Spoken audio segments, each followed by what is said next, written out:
Welcome to this special episode of the Hypnosis Nerd Podcast. I'm Luke Chao, and joining me on this call is Charlotte Brammer of Toronto, Canada.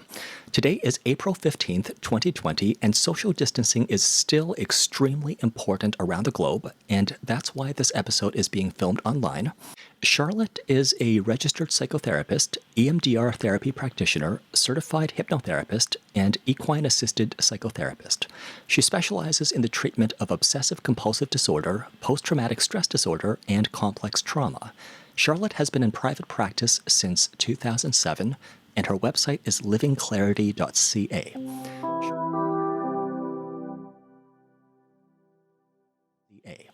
Charlotte, thank you for joining me today. You're welcome.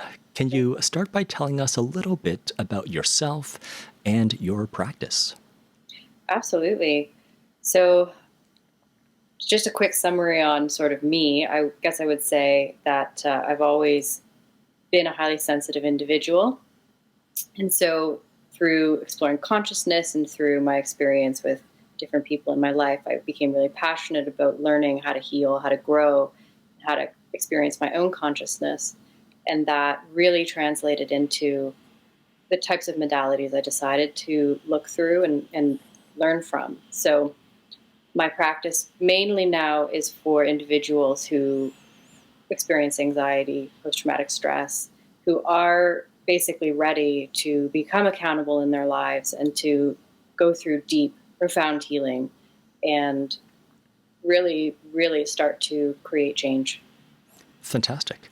Well, I think that many people who are highly sensitive, that's also a label that's been applied to me, they have a different experience of life than many other people do.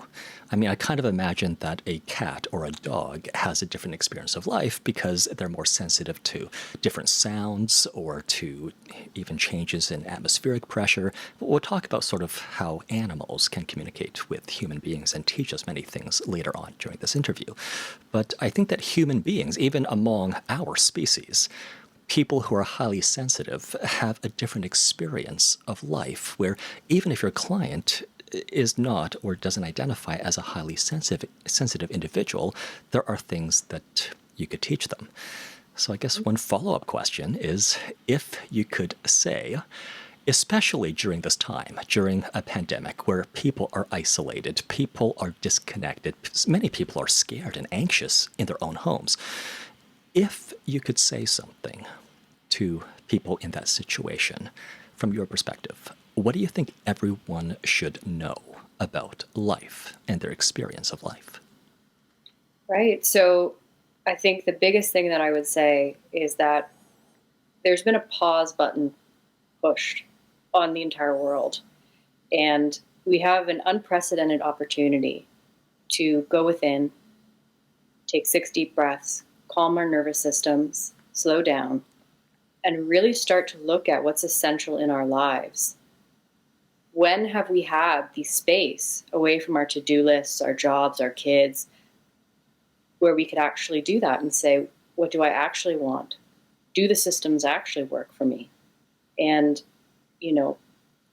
there's a lot of people right now who are just in absolute panic. There's a lot of single mothers who don't know how to, or single fathers who don't know how to go to the grocery store because it would mean leaving their children at home alone.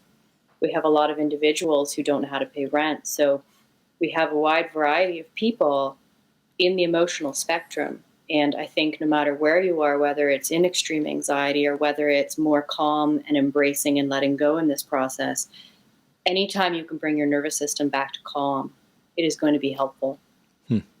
Yeah. What do you think is a good way for people to just kind of slow down to take 6 deep breaths? I mean, as a hypnosis practitioner, there is sort of this stereotype that we kind of help people do sort of a facilitated meditation. So obviously I can make a recording that people can use. But when it comes to teaching people how to see their own bodies or their own experience of life as perhaps their own best source of comfort and stability and constancy, what might you teach to them? Right. Well, I think the very basic foundation that every human being and every animal on the planet needs is a feeling of safety in the body. Right? So there has to be at least one time in your life where even if it was created from an external source, such as a situation or a person, where we did experience that sense of safety in our body. And so if you can recall that feeling, and it can help if you put your hands on your heart, it can help if you close your eyes, just in your next breath, try and build that sensation of safety in your body, because despite popular belief, safety is something we create internally. It's not something external, right? It means that our nervous systems come down into our social operating system versus the danger system. We come back more into alpha versus beta brain waves. So if we can cultivate this feeling of safety by connecting to our feet on the floor, or seeing 6 things in our environment, or smelling a smell, hopefully a good one, right? Then we can reorient our nervous system into that feeling of safety. It sounds like the key word is grounding. Yes. So connecting with the fact that your current reality is you can take a breath, which at this point in time, millions of people around the world struggle to take a breath. You can feel that the feet is still stable beneath you. You can see that your home is still exactly as it should be, exactly as you left it. You can see that everything around you is in order. I truly believe that usually the world is safer than your fears tell you, and your fears are usually misleading. I guess that raises a question, because I'm a practitioner that just prefers to tell it like it is, and I'll straight up tell a client that most of your fears and worries and doubts have misled you into thinking that the world is more dangerous than it is. And the truth is, it's going to be all right. What do you think of that? I actually completely agree. So there's a comedian / life coach, JP Sears, online. I love his stuff. He's amazing. And I was watching one of his talks, and he said, if you pay attention to the voice inside your head, you'll have infinite amusement. And it's really true, because I would say probably 98% of our fears are not based in reality, right? They're fictions, they're stories, they're make-believe ideas that we have about an unknown future, right? They're a narrative that we have. Oh, I did this thing, and now that person thinks this thing about me. All of it is make-believe. And while, yes, right now we do have a very real virus in the world, if you take the proper steps and precautions to protect yourself, then that is enough, right? And so if we look at the level of fear that is required in most situations, it's actually very little. And what we actually need is critical thinking skills, healthy judgment. In psychotherapy, we use a word called discernment, right?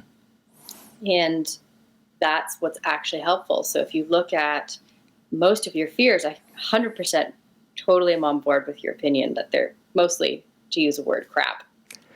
Yes. Awesome. Yeah. Well, I'm going to loop around later to the point that critical thinking is important, because many people think that hypnotherapy or even psychotherapy is about feeling emotions, accepting emotions almost uncritically. And yet, we human beings have the power of rationality, and applying the power of rationality to our experience or to our feelings will usually benefit us, or will benefit us more often than not. So I will loop around to that. I want to come back around to the point that you made, which is that our minds create so many narratives and fears and worries and imaginings.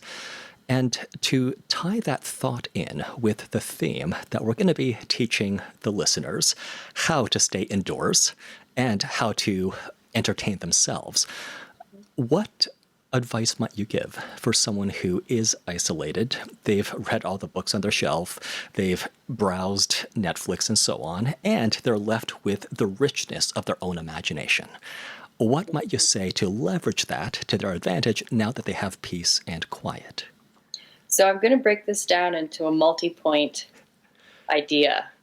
Right. So first point, become aware of your mindset, right? I mean, I think a lot of people are suffering from boredom right now, and that's a mindset, right? So, and it's also not dangerous to be bored. So start paying attention to the way you're thinking. Are you thinking, oh my gosh, my liberties are taken away from me and I'm bored and I'm forced in here and it's torture. Well, yeah, then it's going to feel like torture.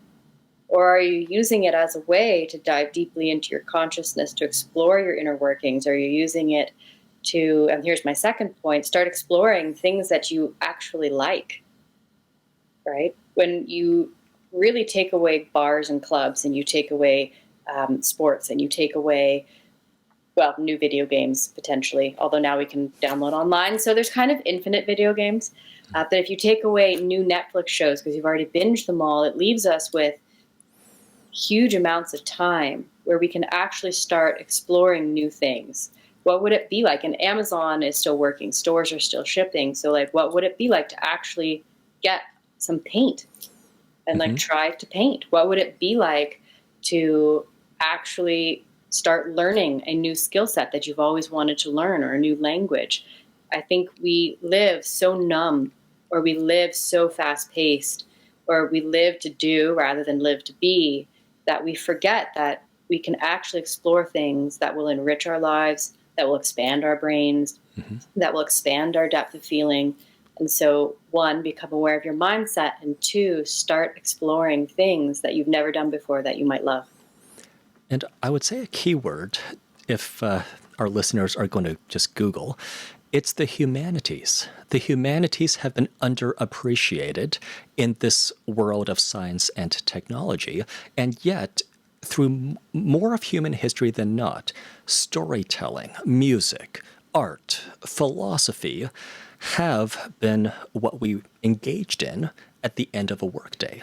So it used to be that people would be able to play more musical instruments. It used to be we would tell stories around the campfire. It used to be that after the hunt, when the sun went down, we had to cook our own food.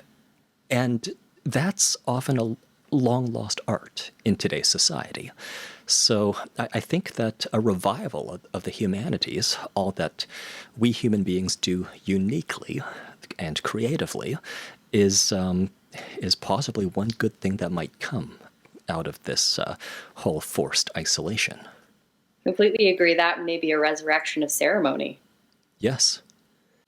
One of the questions that I have for you is that you're a practitioner of both hypnotherapy and psychotherapy.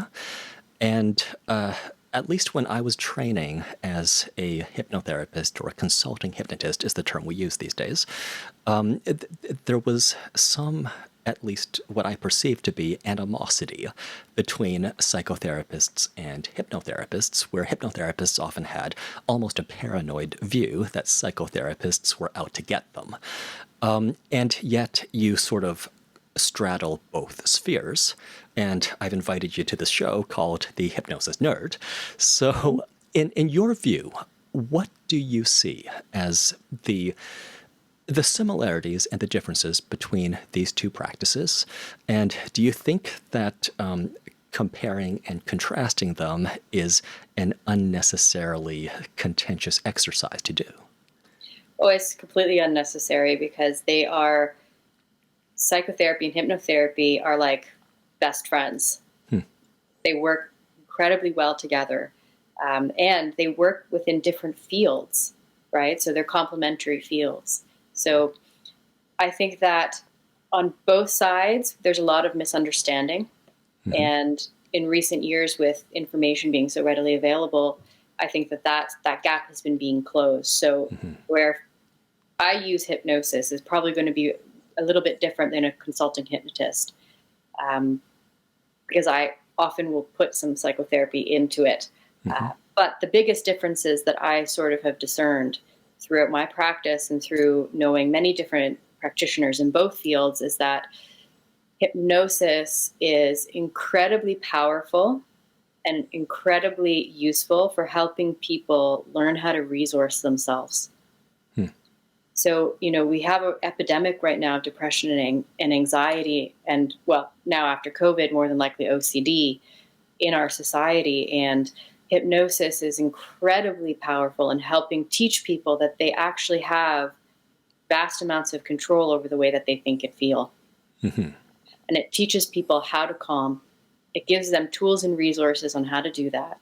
And this actually directly benefits a psychotherapist, because in psychotherapy, our goal is to one, fine tune now, which I think from a hypnotist standpoint is more in the realm of where hypnotists work, right? Making Hmm. now better.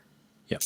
But in psychotherapy, we also have a secondary goal of going back into the past and healing Hmm. trauma and freeing up the energy systems that are stuck so that the Hmm. person can then use that energy to make now better. So hypnosis does a lot of the groundwork that psychotherapists require in order to be able to go back into the past and do that deeper trauma work.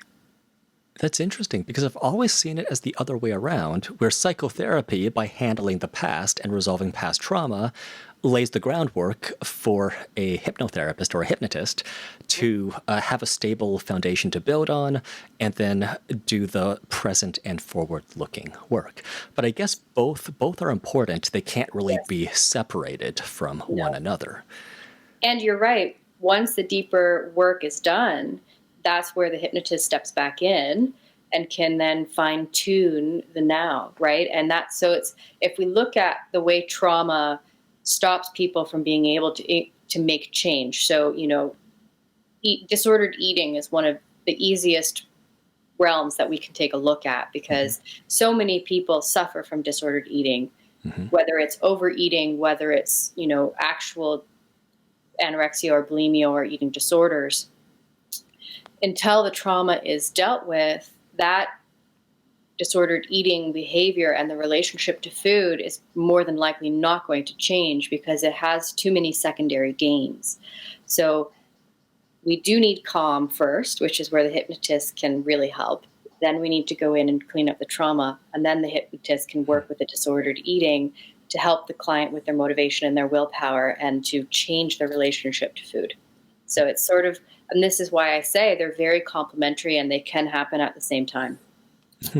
Well, if a listener wants to work with, let's pick emotional eating, and they're not sure whether they've had trauma or whether they've had trauma that affects their eating, how might they be able to discern whether they should see a psychotherapist first to resolve the trauma and to work with the trauma, or if they should just start off with hypnotherapy? So I would say that if they don't feel like they have a ton of trauma, they can't really go wrong doing one way or the other.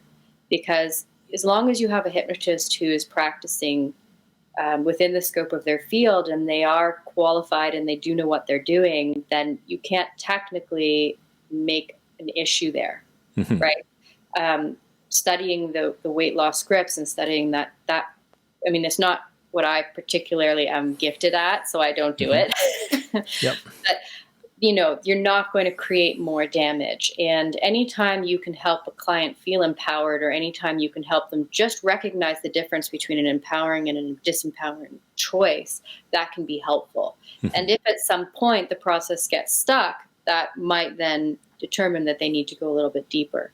Hmm. So I would say you're not going to do any damage by doing one way or the other. Fantastic. Well, I've often found that people who present with issues like emotional eating or smoking cessation or, say, the fear of public speaking are self-medicating because of past hurts. And in some cases, the hurts are not so severe that they have to revisit them. In some cases, the hurts are so severe that they have to revisit and then heal from the past hurts.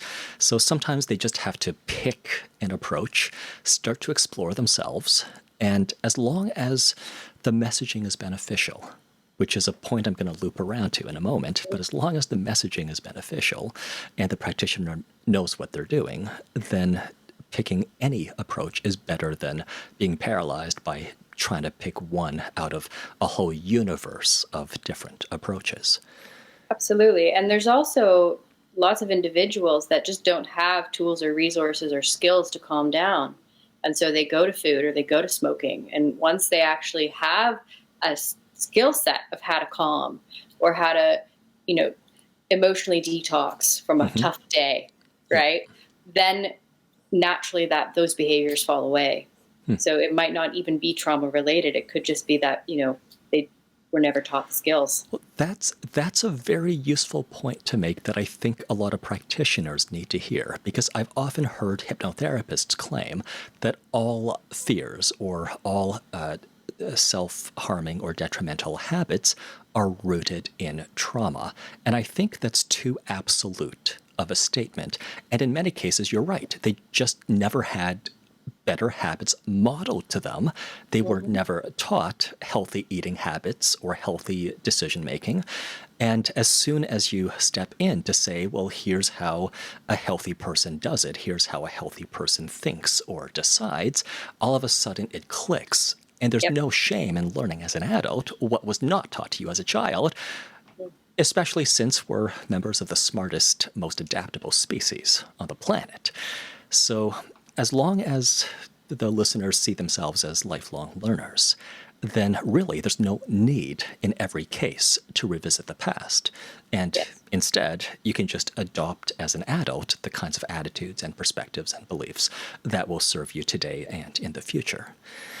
One of the points I was going to loop back to is that in Ontario, psychotherapists are regulated.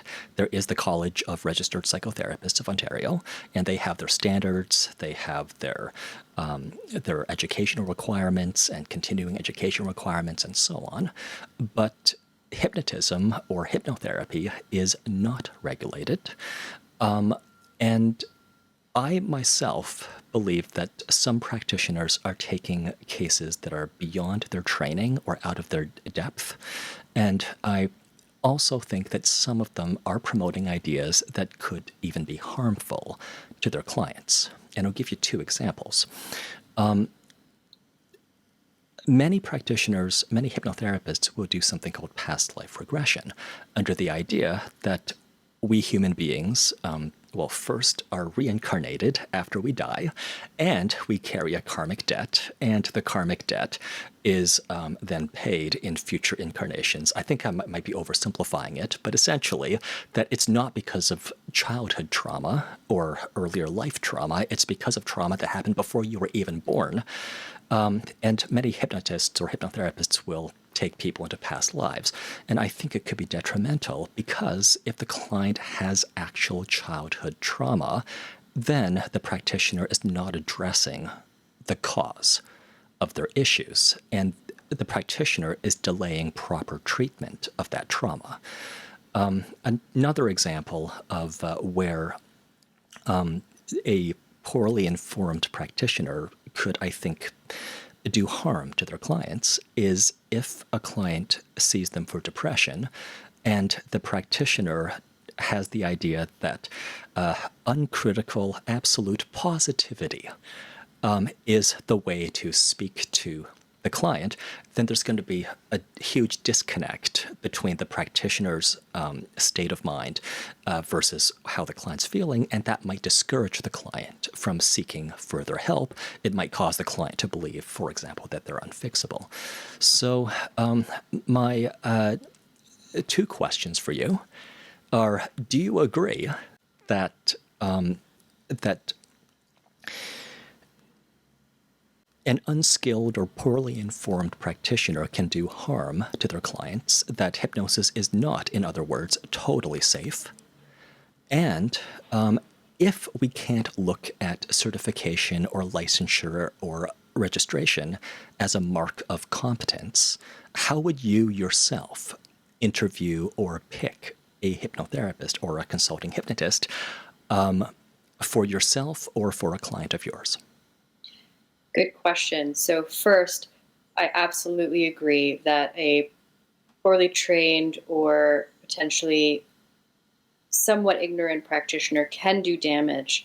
So within any type of therapeutic relationship, and hypnosis, I would classify it as a therapeutic relationship, just in the way that the hierarchy is, right? So if you have a client who's coming in who is looking to you for help with emotional, mental issues. And again, like within hypnosis, usually those are not as severe as within psychotherapy. Then they're still going to be pedestalizing you, right? And so as a practitioner, no matter what your field, part of our job is to help them realize that we are just humans.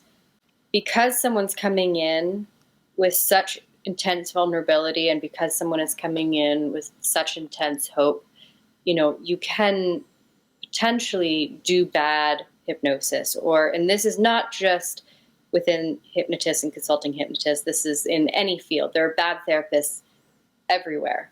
I would probably say 30% of my own practice is trying to heal the attachment trauma of bad therapy.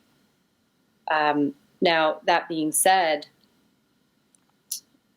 hypnosis, there is a school, right? And there is the National Guild of Hypnotists, which is not like the CRPO.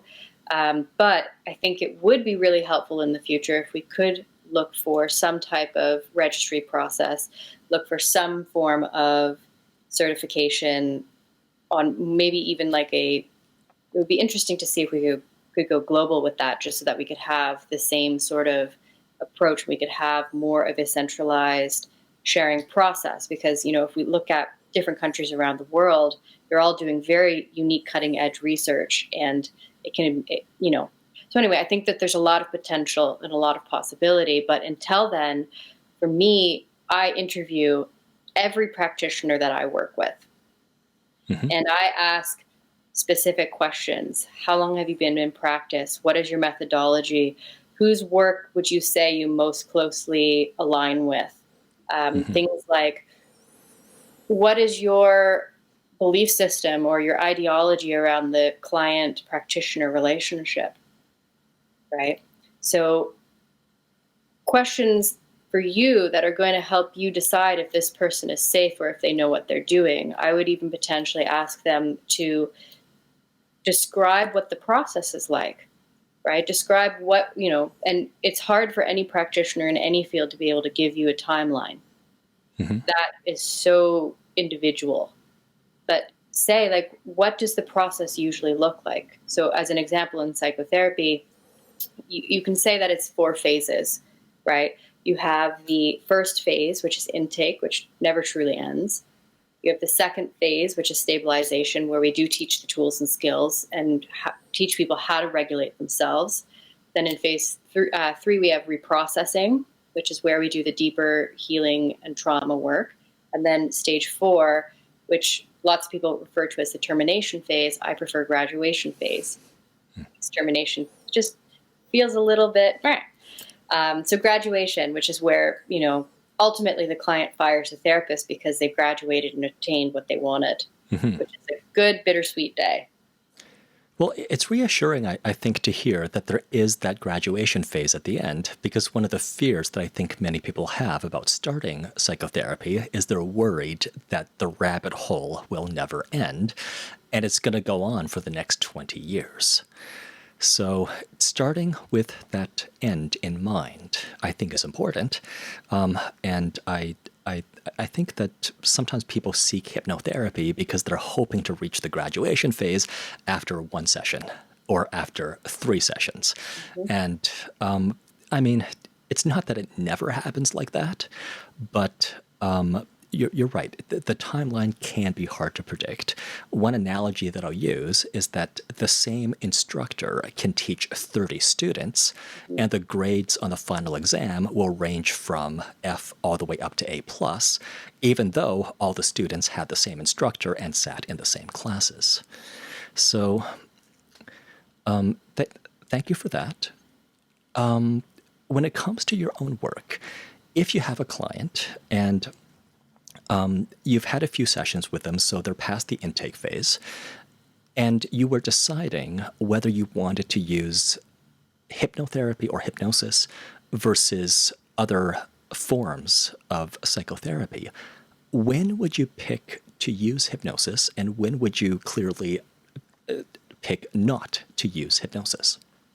So I actually use hypnosis with every single client, unless they have an aversion to it. So you do get those unique individuals who are extremely afraid of losing control. And no matter how many times you tell them that hypnosis is not a loss of control, they don't buy it. So I use it with every single client. And the reason I do that is because, one, again, it is the best way to teach people how to have a somatic, visceral experience of calm and safety in their bodies. Mm-hmm.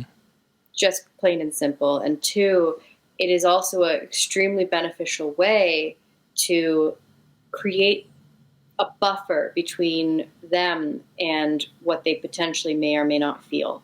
So in normal beta, where we're in sort of potentially high beta, which is more threat response, our feelings feel extremely real. It's called an amygdala hijack. So our amygdalas hijack our prefrontal cortexes and we become our feeling. So we've all had the experience probably in our lives of being so afraid that we just like left. We just had to get out of there. We did whatever we had to do and we left. And then outside we go, holy, how did I get here?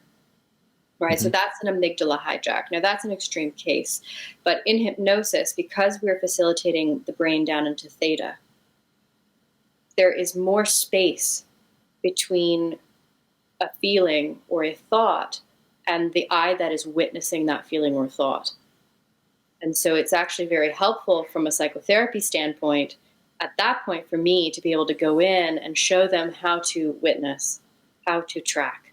We can actually look at the way dissociation might be set up in the system. And, you know, we can talk about more what dissociation is if there's time for that. But just, you know, brief summary, we all do it. TV is a dissociative process. So if we can, from this place of space and calm and safety, witness with curiosity rather than judgment our internal experience, it creates, by and large, way more compassion for our process and more understanding and wisdom about our process. And also, we can laugh because a lot of our thoughts are ridiculous.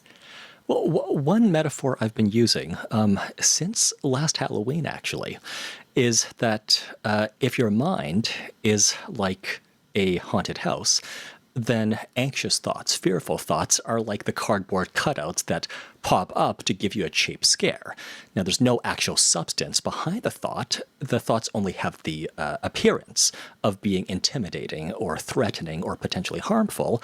But if you try to put your hand through it, there's no substance behind it, and it is just like the cardboard cutouts inside a haunted house.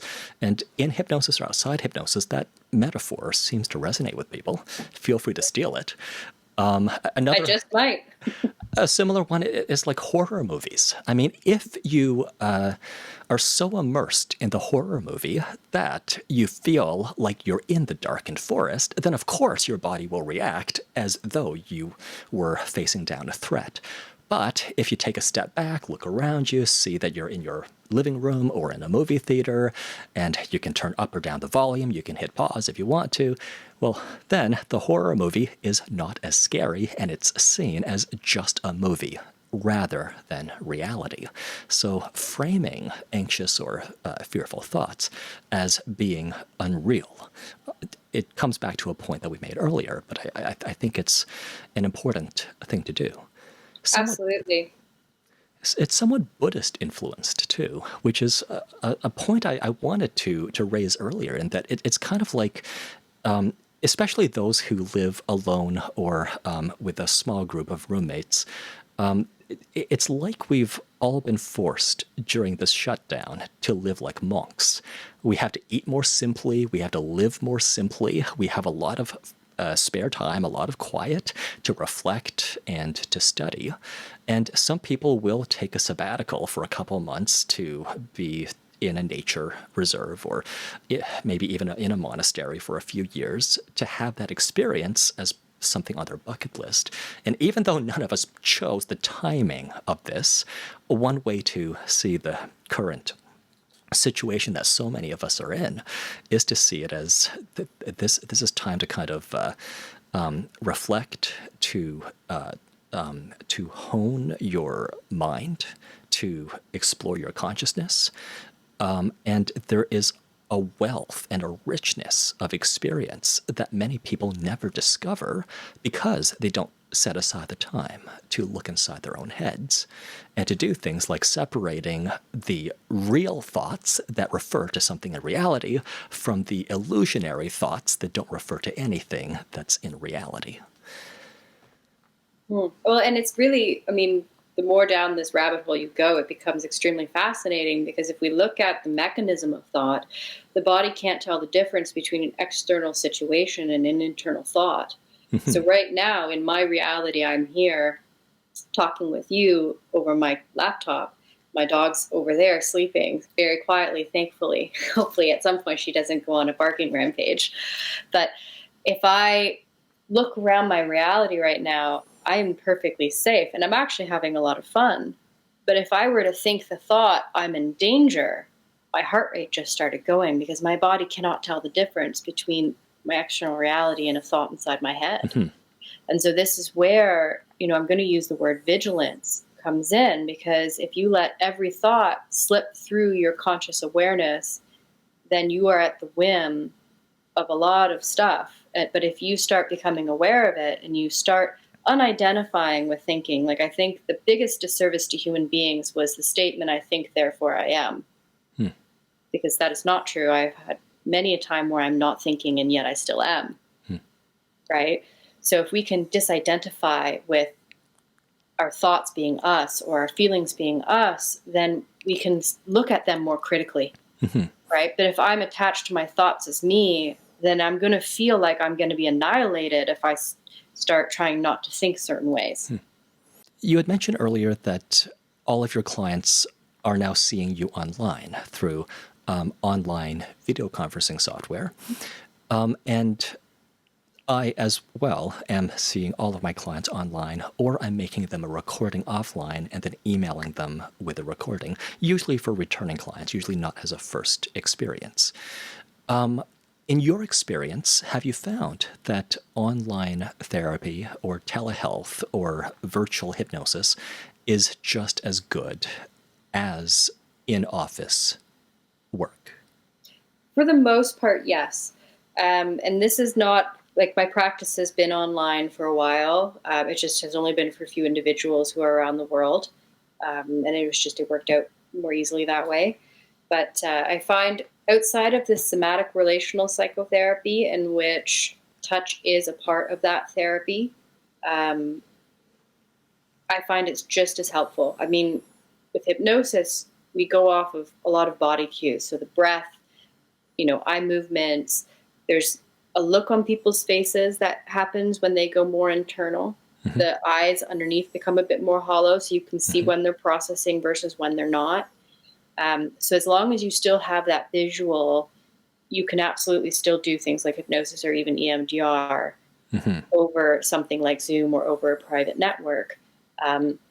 One thing I do notice that is a little bit different is because you are not in physical proximity, there isn't as much of an energy exchange. So like as a practitioner, I notice that after a day of 6 clients, I don't feel quite as drained when I'm doing online versus and that could have to do with driving through Toronto. It's highly likely because right now I don't have to. But there's also the psychological distancing whenever you engage with people online as opposed to in the same office. So, I mean, anonymous people on the internet famously have a reputation for just cutting off their nicer feelings, because online there is more of this sense of anonymity, or there is sort of a sense of distancing, almost like you're pixels on a screen as opposed to a real live human being, whereas in office you're clearly a real live human being. And I just remembered what I was going to say, one of the things I was going to say earlier to your point, which is I'm glad you phrased what you said as the body doesn't know the difference between what's real and what's imagined. Because some practitioners will actually say the mind doesn't know the difference, or that the brain doesn't know the difference between what's real and what's imagined. But anyone whose brain can't recognize the difference is literally psychotic or dreaming. So I'm glad you phrased it like that, because some people would make a stronger claim that I think is not true to reality, but what you've said is absolutely right. Yeah, that's very good clarification. Thank you for that. You're welcome. From your website, it's obvious that you love horses, and of course you've incorporated your work with horses in your professional work in therapy. What do you think that horses specifically, as well as other animals, can teach human beings? And why do you think that it's horses rather than cats or dogs that are typically used to assist in psychotherapy? So, one, their nervous systems are gigantic. So their measurable EEG, so their electromagnetic field around their hearts, is enormous. And so whenever we are around an animal whose nervous system is much larger than ours and is also much calmer than ours, it actually allows our own electromagnetic fields to start down regulating, Hmm. right? And by that I mean coming into calm. Hmm. And so if we look at, and there's a lot of research with dogs as well, and they're just as proficient in helping humans heal as horses are. But there's something about being with a prey animal, right, whose major instincts are to flee, who will then trust you enough to potentially be in a scary situation and not run away, right? It's incredibly powerful when and some of them are like 2,000 pounds. Now that's a huge horse. Right. On average, the horses that I work with are around 1,100 to 1,500 pounds, but that's a very, very large animal. And when you have that kind of power, I mean, one kick and you could die. Like, they are very strong, and yet they just want to be with you. They just want to unconditionally love you. And they really demand healthy boundaries. They demand coherency, right? If you're angry and you're pretending you're not, hi, horsey, oh, they're going to be nowhere near you, right? So they demand that you become coherent inside. And if you're angry and you own it, they'll sit there with you. And often they will just watch while you go through a process. So, personally, I find that their nervous systems, coupled with that unconditional love, and being able to really learn a nonverbal language. And this is where I think all animals are profound teachers. I think that in a lot of ways, language has become very limiting in humanity. It's an amazing gift, and it allows us to be very creative. But at the same time, if we think of language versus symbol, language is extremely limiting. Whereas symbolism is very broad, right? This is why people speak through art, because you can portray 1,000 messages and 100 feelings in an image.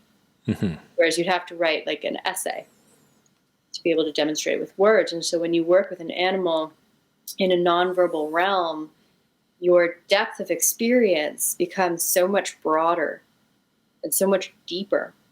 And it becomes very body focused and very body centered. And very quickly you can tell if you're dissociating or not. So I think, for me, I feel outside of their nervous system, it's the nonverbal realm that has the most potential to create existential and experiential healing. Awesome. I remember the second thing I was going to say that slipped my mind earlier, which is that in today's society, possibly because of Descartes, possibly just because it's the modern world, we tend to overvalue thoughts and knowledge and cognition. We tend to undervalue somatic experience as well as emotion. So if you kind of see a whole human being as having a mind and a heart and a body, all of which are under their stewardship, so many people cater to their minds because it makes money in their career. At the same time, they ignore their heart and its needs, and they ignore their body and its needs. And you might even reduce down a smoking habit or an overeating habit or so many other unhealthy habits as a neglect of the heart and all that it needs, and a neglect of the body and all that it needs.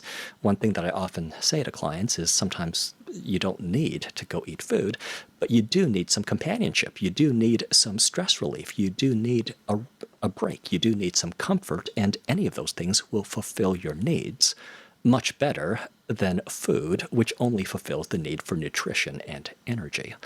So I just wanted to come back around to that. And that's a brilliant point. Brilliant, because it is true. So often when we go to these self-medication tools, what we're doing, or rather what we should be doing, is taking a breath, sitting down, becoming still, and checking in. What do I actually need right now? Or what does a part of me need right now? It might not even be all of me. And it's never a cigarette. No. 85% of us never smoke cigarettes, and we're perfectly alive and happy and healthy and well. Yes. Many practitioners develop their own principles, their own practices beyond what they learned in school or through books and conferences, especially as they gain more years of professional experience. The questions are, how has your approach matured over the years? And is there anything you learned way back in the first years of your career that you no longer believe in? Oh, yeah. So I feel, continuing education is always part of that growth. But I think internal and personal growth is by and large a better teacher, at least for me. And so the ways that I have grown in my own ability to be more free, to be more coherent, to be more present, has allowed me to be able to shift my own nervous system so that I can then present a unique nervous system to the client, right? And it also allows me to say, like, okay, so when I had OCD or when I had my anxiety disorder, this is what it felt like, and these were the purposes it serves. And there's a normalization that happens when you do your own healing work and you can share that process. Mm-hmm. There's a lot of stuff that I no longer believe. Also, I realized looking back in the first few years of my practice, I knew nothing. And every year I go through my practice, I realize I still know nothing. Mm-hmm. Right. And so I think the biggest thing that I had to step out of was the idea that I was the one helping someone. Mm-hmm. Right. Or that I had to do something. Right. Mm-hmm. And, in order to be a practitioner nowadays, it's extremely expensive. Like overhead is ridiculous. And so unfortunately within private practice, fees have to be a little bit higher. And, if you're not in private practice, there's such a long wait list to get into therapy. So the system is extremely flawed, but there's always this sense of like, oh, I'm charging this much money, I have to do this much work. And so I think the biggest thing that I had to unlearn was to not work. Just to be clear, that's a pressure you're putting on yourself. It's not 100%. Something clients verbalize. Okay. 100%. And, this is the whole sense of like, well, I have to be doing, which North America is so fond of. And yes, this is very much my own process and my own journey. And when you can let go and just be in the moment, you enter into a place of flow in session, and the client shows you where they need to go. And it feels almost effortless. And yes, I do bring in tools and skills or hypnosis, or like I have a lot of different methods that I could potentially say like, oh, I feel like this might fit here. But ultimately, it is very client directive. And so as my practice continues to mature, I have had to really let go. And the less of me that's in session, the better. Kind of like with a horse. Yes, 100%. Well, it's your ego, really, that's not intruding into the session. It's the ego you've set aside. It's not like you yourself has left the room. It's the ego that's been suspended. Yes. I think the other thing that I've really had to let go of is that therapy is complex. Right? Because if we simplify the healing process, it can be simplified into 3 things. Create safety, allow someone to move through an experience, being witnessed by a safe other. That is it. So every practitioner has certain things that they say over and over again to their clients. So one example I gave to you earlier is that anxiety is like a haunted house, and the anxious thoughts are just cardboard cutouts. They have no power to harm you or even to intimidate you. So I keep saying that, and very often I hear that it's the first time they heard it explained like that. And I'm sure you have certain things you say as well, where it just rings true with people, and you wish you could say it to 1 million people at the same time. So if you could pick out a few of those thoughts, a few of those ideas that you wish everyone just knew, what would they be? Oh, so many, but I'm going to try and simplify. So my first and foremost, because I love boundaries and I love talking about boundaries and teaching boundaries, is that boundaries are neutral. Boundaries do not hurt people. They do not take away or infringe on another person's rights. right? Yep. Boundaries are a way to self-respect. And when we have proper boundaries, we actually not only keep ourselves safe, but we actually help the people around us feel safe because they don't have to psychically intuit what is a yes and a no for us. They don't have to intuit what's okay and what's not okay, right? So they are neutral. Well, it's unfortunate that it has to be said, because in a healthy household, it does not have to be said. But then people who grew up in healthy households very often don't end up in therapy. That's So true. it's when someone grew up with boundary violating parents or caregivers or sometimes siblings or teachers, that's when they have to hear that you can assert a boundary without hurting the other person. I think another one that sort of ties in on the back of boundaries is that I think most people don't understand what the word selfish actually means, right? I think a lot of people think having needs is selfish. That's not true. There's a lot of people who think having an opinion is selfish, and that's not true. So and I don't actually have the Webster's dictionary definition of selfish, but the best way that I have come to describe it to people is that if you are doing a selfish act, then you are doing something that you know will hurt another person without their consent. Right? So knowingly hurting. So say you had an apple and it was the only piece of food in your home, and I came to visit you. And I wanted that apple, and I knew that you wouldn't have another thing until tomorrow because you couldn't go grocery shopping, but I ate it anyway. That would be selfish of me, especially if I can come home and eat my own food, right? But having a boundary or having a need or asking for help or just wanting some self-time, none of those things are selfish, right? Taking care and meeting your own needs is not selfish. Yeah. Well, one standard to apply is that if you would want it for a friend, or even just a neighbor or a stranger, then you deserve it for yourself too. And it's not selfish to pursue for yourself what you would very easily recognize for a friend. One other way that I sometimes phrase it is that it's not to put yourself above or in front of or before other people. It is instead to include yourself among all people you care for. So that's another way to restate that if you want it for a friend, then to have it for yourself is just fair. Absolutely. Well, ultimately, as an adult, you are your own responsibility, right? I mean, we all need community, we all need tribe, we all need help every now and then. But, other adults are busy. Like they're hungry, they're moody, they're whatever, they have children, right? It's not their job to resource you. And so, if we do not take care of ourselves because we view it as selfish, we're actually doing a disservice to everyone around us, because then we're going to have to rely on other people to do that resourcing.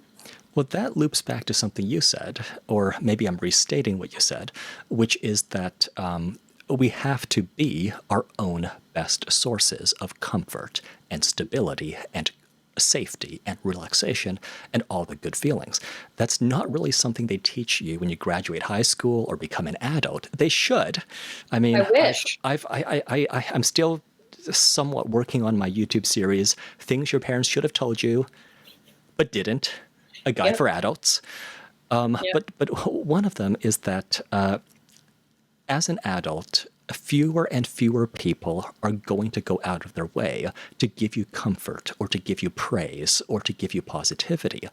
But the beautiful part of that is that now you get to give it to yourself. You don't have to look outside yourself for positivity or praise or any of the good stuff.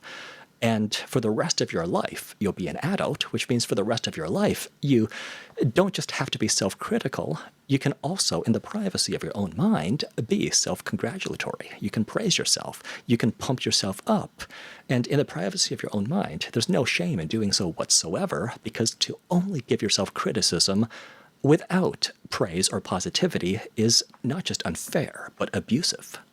It's very abusive. I agree. And for the people who are going to potentially interpret this and take it to the other extreme, it is still beautiful and amazing to hear praise from the people around you, right? Yes.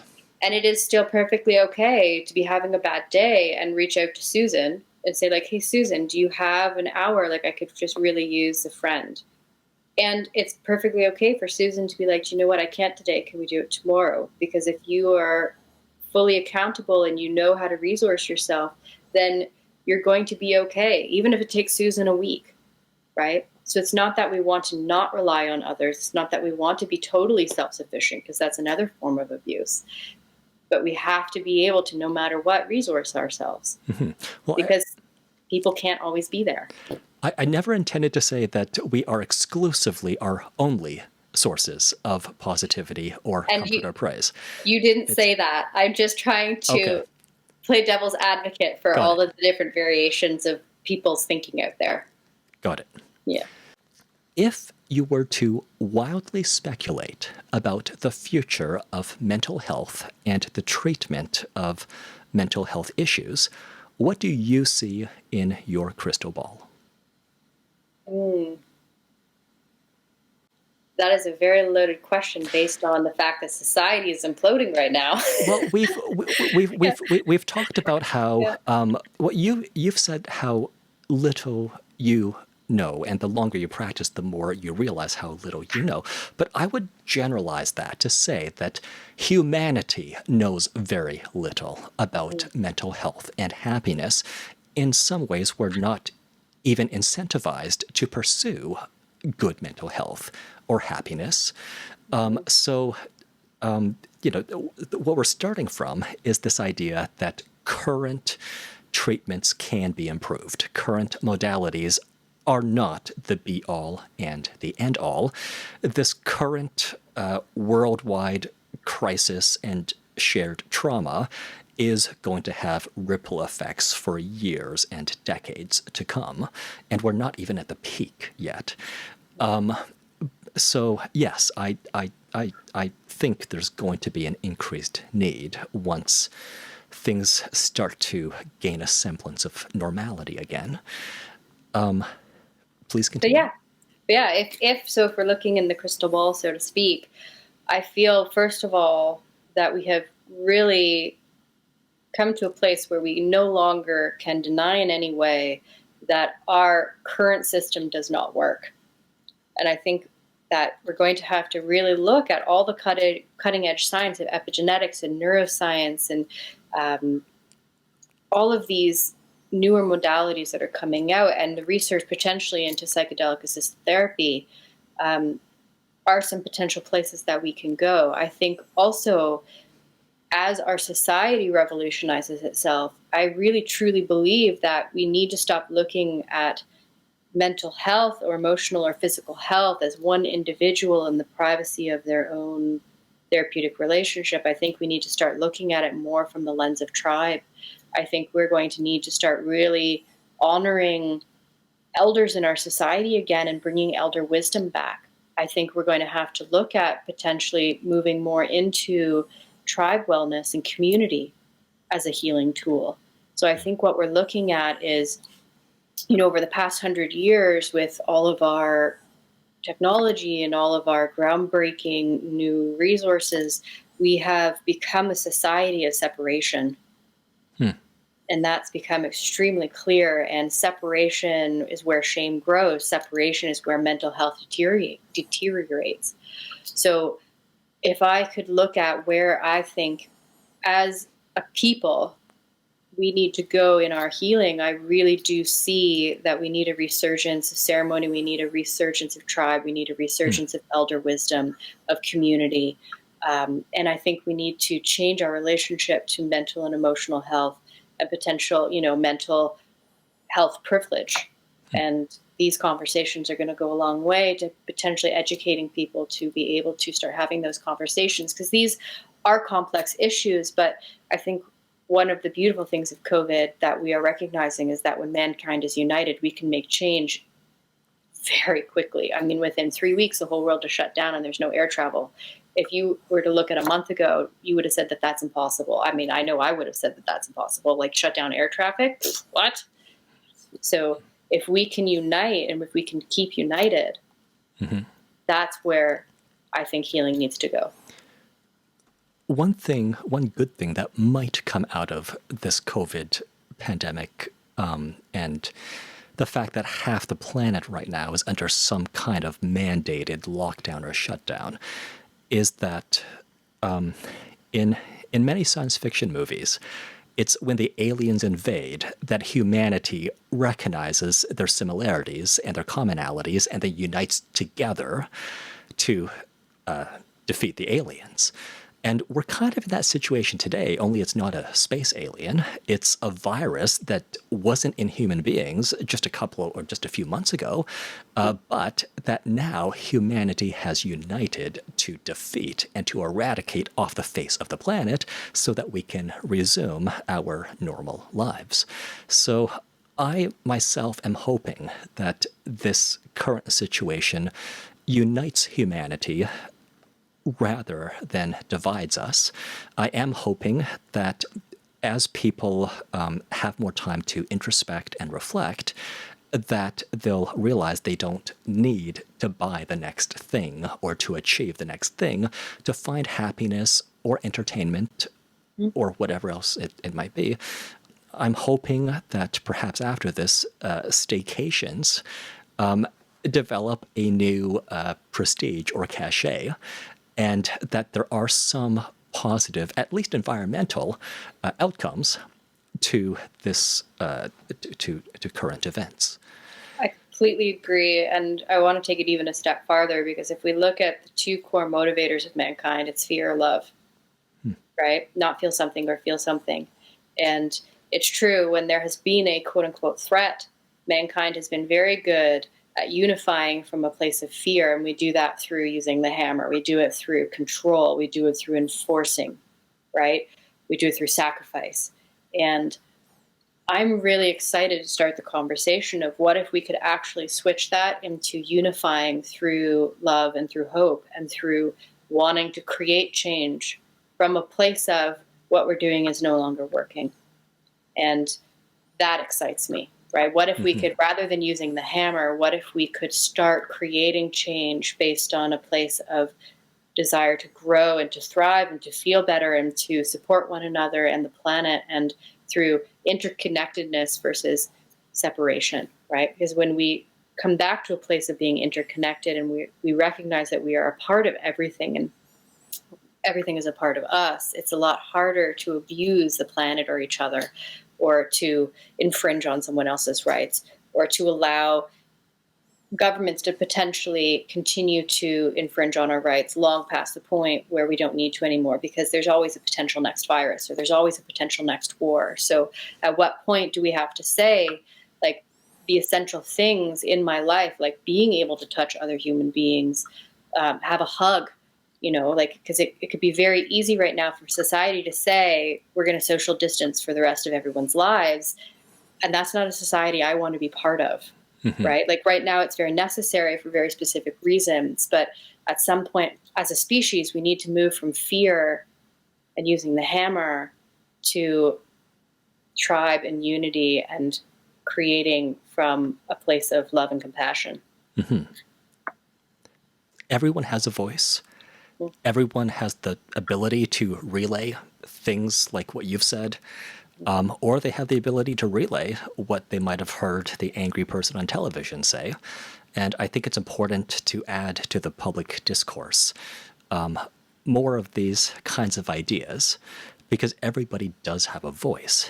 If there's one thing that's coming out of the current times, it's that when faced with a common enemy, in this case a virus, humanity, the virus doesn't discriminate based on the country you live in, or your gender, or your religion, or where you are on the political spectrum, or whether you live in a city or in a rural area.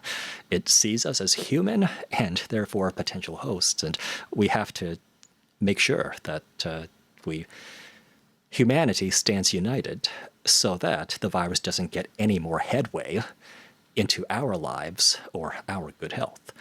Absolutely. And it really is, like, at least in the experiences that I've had going to the grocery stores or speaking with people through, online programs, it has really begun making us consider one another, right? Because I don't wear the face mask for me. I wear it because if I am potentially asymptomatic, then I'm not going to be, as Trudeau said, I think it was like moistly breathing on people. Like, ugh. He did say that. Oh, he did. It's a word that should never be spoken unless it's in front of cake. But, so I think we really are having an opportunity right now to be more considerate. Absolutely. Yeah. Well, I think it's a good note to end on. Thank you for joining me. It's good to connect. It's good to reconnect. Are there any final parting thoughts that you have for the listeners? If there's any next step that you want them to take, if there's, it doesn't have to be you, but if there's like a favorite YouTube video or a website or a book you think they should read, here's your chance to share it with the listeners. Absolutely. So I would say probably the best thing I could tell people is limit the amount of news you take in on a daily basis, because news is just like the anxiety thoughts. We need to be current. We need to understand the protocols that are going to keep us safe. We need updates. But if you're watching news 6 hours a day, you are bombarding your nervous system with fear. And that's a level of fear that's not helpful. So, and this is going to look different for each person, but find your own quota of how much news works for you and try to limit it. Because I do know a lot of people who have it on 24 hours a day, and they are in pure terror right now. Well, to expand upon that thought, there's always good news in the world, and there's always bad news in the world. And what seems to get the views on television or the eyeballs for a blog is the bad news. And yet, good news is out there. So I want to give a shout out to COVID19recovery.net. They're a team in Toronto scouring the news, the COVID-19 news, for good news, and then posting it on that website, COVID19recovery.net. Once again, it's Luke Chao from the Morpheus Clinic for Hypnosis. Joining me is Charlotte Brammer. Her website is www.livingclarity.ca. I'm Luke Chao from the Morpheus Clinic for Hypnosis in Toronto, Canada, where we make hypnosis make sense.